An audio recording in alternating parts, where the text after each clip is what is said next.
राधे राधे प्यारे भक्तों। कभी किसी ने तुमसे कहा होगा कि अच्छे बनो, सच्चे बनो, सबका भला सोचो, सबको माफ करो, लेकिन जीवन ने तुम्हें चुपके से एक और पाठ भी पढ़ाया है जो किताबों में नहीं लिखा होता, जो प्रवचनों में नहीं बोला जाता और जो मंचों पर ताली नहीं पाता। जीवन ने तुम्हें सिखाया है कि अगर तुम हर हाल में सीधे बने रहोगे तो दुनिया तुम्हें मोड़ कर चलाएगी। अगर तुम हर किसी के लिए अच्छे बने रहोगे तो लोग तुम्हें इस्तेमाल करके आगे बढ़ जाएंगे, और अगर तुम हर बार चुप रहोगे तो तुम्हारी चुप्पी को तुम्हारी कमजोरी समझ लिया जाएगा। यही जीवन का कड़वा सच है, जिसे समझने में अक्सर पूरी उम्र लग जाती है। राधा कृष्ण की धरती पर भी हर मुस्कान के पीछे युद्ध लड़ा गया है, हर शांति के पीछे गहरी रणनीति रही है और हर करुणा के पीछे अडिग कठोरता छुपी रही है। दुनिया उन्हें केवल प्रेम का प्रतीक मानती है, लेकिन जो गहराई से देखता है वह जानता है कि प्रेम के साथ साथ विवेक, सीमाएं और आवश्यकता पड़ने पर कठोर निर्णय भी उतने ही जरूरी हैं। क्योंकि जो हर बार नरम रहता है वह टूटता है, और जो हर बार झुकता है वो कुचल दिया जाता है। ये मत समझो कि बुरा बनने का अर्थ अन्याय करना है, धोखा देना है या किसी का हक छीनना। नहीं, बुरा बनने का अर्थ है अब हर किसी को अपनी आत्मा की चाबी न सौंप देना। बुरा बनने का अर्थ है अब हर आंसू पर पिघल न जाना।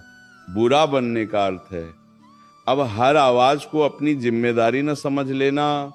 क्योंकि दुनिया में सबसे ज्यादा शोषण उन्हीं का होता है जिनका दिल साफ होता है और जिनकी नीयत सच्ची होती है। तुमने देखा होगा, जो ज्यादा बोलता है उसे चुप करा दिया जाता है, जो ज्यादा सहता है उसे और दबाया जाता है, और जो हर बार माफ करता है उसे कभी गंभीरता से नहीं लिया जाता। तब जीवन एक सवाल पूछता है, क्या अब भी तुम हर हाल में अच्छे बने रहोगे, या अब तुम अपने भीतर की सीमा खींचोगे? अब तुम यह तय करोगे कि कौन तुम्हारे करीब आने के योग्य है और कौन नहीं। राधा कृष्ण की वाणी ये नहीं कहती कि सबके लिए एक जैसे बनो। वाणी ये कहती है कि जो जैसा है उसे वैसा ही उत्तर दो। प्रेम को प्रेम दो, लेकिन छल को मौन नहीं। विवेक दो, अन्याय के सामने मुस्कान नहीं, स्थिरता रखो। क्योंकि जो हर बार क्षमा करता है वो कभी कभी अन्याय को बढ़ावा देता है, और यह भी एक कड़वा सत्य है। यही वह क्षण होता है जब इंसान को बुरा कहलाने का साहस जुटाना पड़ता है, जब तुम्हें पता हो कि अगर तुम आज चुप रहे तो कल तुम्हारी आत्मा तुमसे सवाल करेगी, जब तुम्हें महसूस हो कि अगर तुम आज सख्त नहीं बने तो जीवन तुम्हें नरमी के नाम पर कुचल देगा। तब बुरा बनना पाप नहीं होता, तब बुरा बनना आत्मरक्षा होता है। दुनिया तुम्हें तब तक ही अच्छा कहेगी जब तक तुम उसके काम आ रहे हो। जिस दिन तुमने मना करना सीख लिया उसी दिन तुम स्वार्थी कहलाने लगोगे। जिस दिन तुमने अपने समय, अपनी ऊर्जा और अपने आत्मसम्मान की कीमत तय कर ली, उसी दिन लोग कहेंगे कि तुम बदल गए हो। हाँ, बदल गए हो, क्योंकि अब तुम टूटने के लिए नहीं, जीने के लिए बने हो। याद रखना, जो व्यक्ति हर किसी को खुश करने निकलता है वो अंत में खुद से ही हार जाता है, और जो व्यक्ति खुद के लिए खड़ा होना सीख लेता है वही धीरे धीरे सफल कहलाता है। भले ही दुनिया की नजरों में वह थोड़ा सख्त, थोड़ा बुरा और थोड़ा अलग क्यों ना दिखे। ये जीवन का वह सच है जिसे स्वीकार करने के बाद इंसान अकेला जरूर हो जाता है, लेकिन कमजोर नहीं रहता।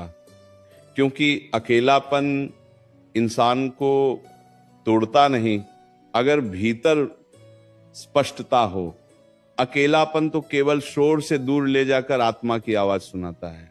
जब इंसान पहली बार ये समझ लेता है कि दुनिया तालियां अच्छे होने पर नहीं, काम आने पर बजाती है, उसी दिन उसके भीतर कुछ टूटता नहीं बल्कि कुछ जागता है। वह जागरण उसे सिखाता है कि हर रिश्ते में संतुलन जरूरी है, हर व्यवहार में सीमा जरूरी है, और हर मुस्कान के पीछे आत्मसम्मान का होना जरूरी है। क्योंकि जो बिना सीमा के प्रेम करता है वह अंत में स्वयं को खो देता है। जीवन में कई बार ऐसा होगा कि तुम सही होते हुए भी गलत ठहराए जाओगे, तुम सच्चे होते हुए भी कठोर कहे जाओगे, और तुम चुप रहकर भी दोषी माने जाओगे। तब तुम्हें यह याद रखना होगा कि सत्य हमेशा मधुर नहीं होता और न्याय हमेशा कोमल नहीं होता। हम कभी कभी न्याय का स्वर शांत होता है, लेकिन निर्णय अडिग होता है। राधा कृष्ण की लीला केवल बांसुरी की मधुरता नहीं है, वह समय आने पर मौन की गहराई भी है, वह प्रेम के साथ साथ मर्यादा भी है। और मर्यादा वही होती है जो ये तय कर दे कि कौन तुम्हारे जीवन में रहेगा और कौन केवल एक अध्याय बनकर रह जाएगा। तुम्हें यह स्वीकार करना होगा कि कुछ लोग तुम्हारे जीवन में केवल इसलिए आते हैं ताकि वे तुम्हें यह सिखा सकें कि अब आगे किसे भीतर आने की अनुमति नहीं देनी है। हर अनुभव वरदान नहीं होता, कुछ अनुभव चेतावनी होते हैं, और जो चेतावनी को नजरअंदाज करता है जीवन उसे कठोर सबक देकर समझाता है। बुरा बनने का एक अर्थ ये भी है कि अब तुम हर बार अपनी सफाई देने नहीं जाओगे, अब तुम हर आरोप को अपना बोझ नहीं बनाओगे, अब तुम हर गलतफहमी को सुधारने में अपनी ऊर्जा नहीं जलाओगे, क्योंकि जो तुम्हें समझना चाहता है उसे शब्दों की जरूरत नहीं होती, और जो नहीं समझना चाहता उसे शब्द भी बदल नहीं पाते। यही वो मोड़ होता है जहां इंसान शांत दिखता है लेकिन भीतर से बेहद मजबूत हो चुका होता है। लोग समझते हैं कि तुम उदास हो गए हो, लेकिन सच्चाई ये होती है कि तुम जागरूक हो गए हो, तुमने सीख लिया होता है कि कहाँ बोलना है, कहाँ रुकना है और कहाँ से हमेशा के लिए आगे बढ़ जाना है। जीवन में सफल वही नहीं होता जो सबसे ज्यादा मुस्कुराता है, सफल वही होता है जो जरूरत पड़ने पर मुस्कान रोक भी सकता है, जो जरूरत पड़ने पर कठोर भी हो सकता है, जो जानता है कि हर युद्ध तलवार से नहीं लड़ा जाता, कुछ युद्ध दूरी बनाकर जीते जाते हैं। जब तुम बदलते हो तो लोग तुम्हारे पुराने रूप को याद करके तुम्हें दोष देंगे। वे कहेंगे पहले तुम ऐसे नहीं थे। हाँ, पहले तुम ऐसे नहीं थे क्योंकि पहले तुम्हें चोट का अर्थ नहीं पता था, पहले तुम्हें अपनी कीमत का एहसास नहीं था, पहले तुम हर किसी के लिए उपलब्ध थे और अब तुम केवल उन्हीं के लिए हो जो तुम्हारी आत्मा की कद्र करना जानते हैं। ये परिवर्तन आसान नहीं होता। कई रातें बेचैन गुजरती हैं, कई बार मन सवाल करता है कि क्या सही कर रहे हो, क्या कठोर हो जाना ठीक है, लेकिन फिर जीवन तुम्हें वही चेहरे दिखा देता है, वही व्यवहार दोहरा देता है और वही अनुभव फिर सामने रख देता है। तब तुम्हें उत्तर मिल जाता है। याद रखना, कोमलता तभी सुंदर लगती है जब वो मजबूरी न हो, और कठोरता तभी पाप बनती है जब उसमें अहंकार हो। लेकिन अगर कठोरता आत्मरक्षा के लिए हो तो वो साधना बन जाती है। धीरे धीरे तुम ये भी देखोगे कि जिनसे तुमने दूरी बनाई वही तुम्हारी शांति का कारण बन गए, जिनसे तुमने उम्मीदें कम की वही तुम्हारे मन को हल्का कर गई, और जिनके लिए तुमने खुद को चुना वही तुम्हें आगे बढ़ता हुआ देखना चाहते हैं। यही वो अवस्था है जहां इंसान कम बोलता है लेकिन उसकी उपस्थिति भारी होती है, जहां उसे साबित करने की जरूरत नहीं रहती, जहां वो जानता है कि उसे क्या चाहिए और उससे भी ज्यादा वो जानता है कि उसे क्या नहीं चाहिए। एक समय ऐसा आता है जब इंसान थक जाता है, समझाते समझाते, निभाते निभाते और खुद को सही साबित करते करते। तब वो अचानक कठोर नहीं होता, वो बस खाली हो जाता है, और ये खालीपन ही उसे सिखाता है कि अब ऊर्जा वहां खर्च करनी है जहां उसका मूल्य हो, क्योंकि जो हर जगह खुद को लुटाता है वो अंत में खुद के पास कुछ नहीं छोड़ पाता। जीवन ये भी दिखाता है कि सबसे ज्यादा चोट वहीं से मिलती है जहां सबसे ज्यादा भरोसा होता है, और सबसे गहरा घाव वही देता है जिससे सबसे ज्यादा अपनापन महसूस हुआ हो। तब मन पूछता है क्या गलती मेरी थी, और उत्तर धीरे से आता है, गलती ये थी कि तुमने अपनी सीमा नहीं बनाई, तुमने ये नहीं देखा कि कौन तुम्हारे भावों को समझ रहा है और कौन सिर्फ उनका लाभ उठा रहा है। राधा कृष्ण भाव में यही तो रहस्य है। प्रेम पूर्ण है लेकिन अंधा नहीं, समर्पण गहरा है लेकिन आत्मविस्मृति नहीं। वहां यह स्पष्ट है कि जहां आदर समाप्त हो जाता है वहां दूरी धर्म बन जाती है, और ये दूरी द्वेष नहीं होती, ये आत्मा की रक्षा होती है। जब तुम ये सीख लेते हो कि हर किसी को उत्तर देना आवश्यक नहीं, हर बात पर प्रतिक्रिया देना जरूरी नहीं, और हर रिश्ते को बचाना तुम्हारा कर्तव्य नहीं, तब तुम्हारे भीतर एक शांति उतरती है वह शांति बाहर से कठोर दिख सकती है, लेकिन भीतर से वो अत्यंत स्थिर होती है। लोग अक्सर कहते हैं कि तुम बदल गए हो, पर सच यह है कि तुम जाग गए हो। पहले तुम हर शब्द पर रुक जाते थे, अब तुम केवल अर्थ पर रुकते हो। पहले तुम हर आंसू पर पिघल जाते थे, अब तुम आंसुओं के पीछे का कारण देखते हो। ये बदलाव क्रूरता नहीं है, ये परिपक्वता है।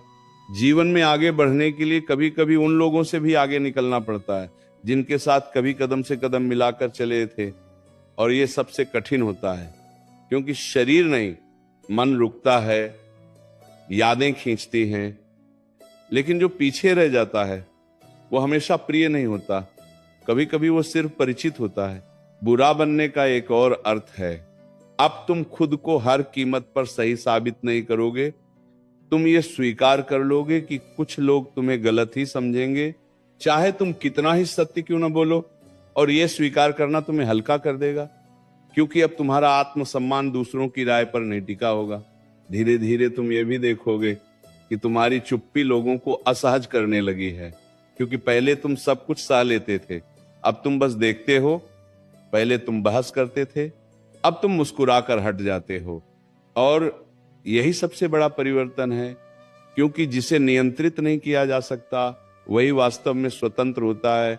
इस रास्ते पर चलते हुए कई बार मन अकेला होगा, कई बार रातें लंबी लगेंगी, कई बार ये सवाल उठेगा कि क्या ये सही मार्ग है। लेकिन फिर सुबह होगी और तुम पाओगे कि तुम्हारा मन हल्का है, तुम्हारी सांस गहरी है और तुम्हारी चाल स्थिर है। तब तुम्हें उत्तर मिल जाएगा। यही वह अवस्था है जहां इंसान बाहरी सफलता से पहले भीतरी जीत हासिल कर लेता है, जहां वह जानता है कि उसे क्या खोना है और क्या बचाना है। और जो इंसान ये समझ लेता है, उसे दुनिया की कोई भी चाल लंबे समय तक रोक नहीं पाती। एक दिन ऐसा भी आता है जब इंसान को ये एहसास होता है कि उसकी सबसे बड़ी कमजोरी उसका भला मन था। वह मन जो हर किसी के लिए दुआ करता रहा, हर किसी की गलती पर पर्दा डालता रहा, और हर बार ये सोचकर चुप हो गया कि शायद सामने वाला बदल जाएगा। लेकिन जीवन ने धीरे धीरे यह सिखाया कि हर किसी को सुधरने का अवसर देना पुण्य है, पर हर बार खुद को कुर्बान करना मूर्खता बन जाता है। तुम्हें यह भी समझ में आएगा कि दुनिया उन लोगों को याद नहीं रखती जो सब सह लेते हैं, दुनिया उन लोगों को याद रखती है जो समय पर रुक जाते हैं, जो जानते हैं कि कहां तक देना है और कहां से वापस लेना है। क्योंकि जो व्यक्ति खुद की कीमत नहीं समझता, उसकी कीमत दुनिया कभी नहीं समझती। राधा कृष्ण की भावना में यह भी छुपा है कि प्रेम का अर्थ त्याग है, लेकिन त्याग का अर्थ आत्मविनाश नहीं। प्रेम वहीं सुंदर लगता है जहां दोनों ओर सम्मान हो, और जहां सम्मान समाप्त हो जाए वहां प्रेम का मौन हो जाना ही सबसे पवित्र उत्तर होता है। धीरे धीरे तुम्हारी आंखें खुलेंगी, तुम्हें दिखेगा कि कुछ लोग तुम्हारी भलाई नहीं, तुम्हारी सहनशीलता का इम्तिहान ले रहे थे। वे यह देखना चाहते थे कि तुम कितनी देर तक चुप रह सकते हो, कितनी देर तक झुक सकते हो। और जब तुमने पहली बार ना कहा, जब तुमने पहली बार पीछे हटना चुना, तब उन्होंने तुम्हें कठोर कहना शुरू कर दिया। लेकिन याद रखना, जो तुम्हें तब पसंद करता है जब तुम चुप रहते हो, वह तुम्हें कभी तब पसंद नहीं करेगा जब तुम सच बोलने लगोगे। और यह स्वीकार करना दर्द देता है, लेकिन यही सत्य तुम्हें मुक्त करता है। बुरा बनने का मतलब यह भी है कि अब तुम हर रिश्ते को बचाने की जिम्मेदारी अकेले नहीं उठाओगे। अगर सामने वाला नहीं समझता तो तुम समझाते नहीं रहोगे। अगर सामने वाला नहीं बदलता तो तुम खुद को नहीं बदलोगे, क्योंकि अब तुम्हें यह ज्ञान हो चुका है कि टूटकर निभाया गया रिश्ता आत्मा को धीरे धीरे मार देता है। एक समय बाद तुम्हें यह भी महसूस होगा कि तुम्हें कम लोगों की जरूरत है, लेकिन सच्चे लोगों की तुम्हें भीड़ नहीं चाहिए, तुम्हें स्पष्टता चाहिए, तुम्हें शोर नहीं चाहिए, तुम्हें शांति चाहिए। और ये शांति तभी आती है जब तुम उन दरवाजों को बंद कर देते हो जिनसे केवल थकान अंदर आती थी। लोग तुम्हारी शांति से डरने लगेंगे, क्योंकि जो शांत हो जाता है वो अब किसी के नियंत्रण में नहीं रहता, उसे उकसाया नहीं जा सकता, उसे बहकाया नहीं जा सकता और उसे डराया नहीं जा सकता। और यही अवस्था इंसान को भीतर से अडिग बना देती है। तुम ये भी देखोगे कि अब तुम्हें हर बात पर प्रतिक्रिया देने की इच्छा नहीं होती। अब तुम्हें यह साबित करने की जरूरत नहीं लगती कि तुम सही हो, क्योंकि जो सच के साथ खड़ा होता है उसे तर्कों की भीड़ की जरूरत नहीं होती, उसकी उपस्थिति ही उसका उत्तर बन जाती है। जीवन का यह चरण कठिन होता है लेकिन पवित्र होता है। यहां इंसान अकेला होता है लेकिन भ्रम से मुक्त होता है। यहां कोई तालियां नहीं होती लेकिन आत्मा स्थिर होती है। और यही स्थिरता धीरे धीरे तुम्हें उस ऊंचाई पर ले जाती है जहां पहुंचने का सपना तुमने कभी देखा भी नहीं था। याद रखना, जो इंसान खुद से समझौता नहीं करता, दुनिया अंत में उसी से समझौता करती है। और जो समय रहते थोड़ा बुरा बनना सीख लेता है, वही जीवन भर टूटने से बच जाता है।